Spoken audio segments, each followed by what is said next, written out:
Hi actually ಇವತ್ತು ನಾನು ಕಾಂದು ಕೋಸಂಬರಿ ಮಾಡ್ತಾಯಿದ್ದೀನಿ. ಕೋಸಂಬರಿ ಅಷ್ಟೇ ಚೆನ್ನಾಗಿರುತ್ತೆ.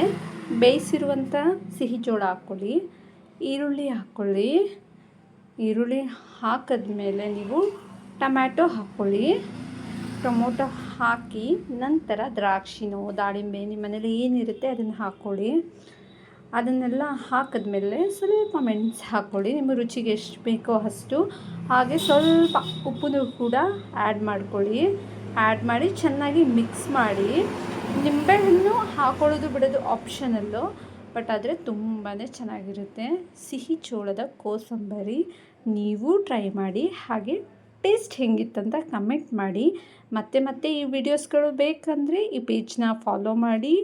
ಯೂಟ್ಯೂಬಲ್ಲಿ ನೀವು ಸಬ್ಸ್ಕ್ರೈಬ್ ಮಾಡಿ, ಹಾಗೆಯೇ ಸಪೋರ್ಟ್ ಮಾಡಿ. ದಯವಿಟ್ಟು ಈ ಪೇಜ್ನ ಫಾಲೋ ಮಾಡೋದನ್ನ ಮಿಸ್ ಮಾಡಬೇಡಿ. Please subscribe my account. Thank you for ಮನಸ್ಸಿನ ಮಾತು. ಮತ್ತೆ ಸಿಗೋಣ, ಮತ್ತೆ ನಿಮ್ಮ ಜೊತೆ ಬರ್ತೀನಿ, ಭೇಟಿಯಾಗೋಣ. Thank you.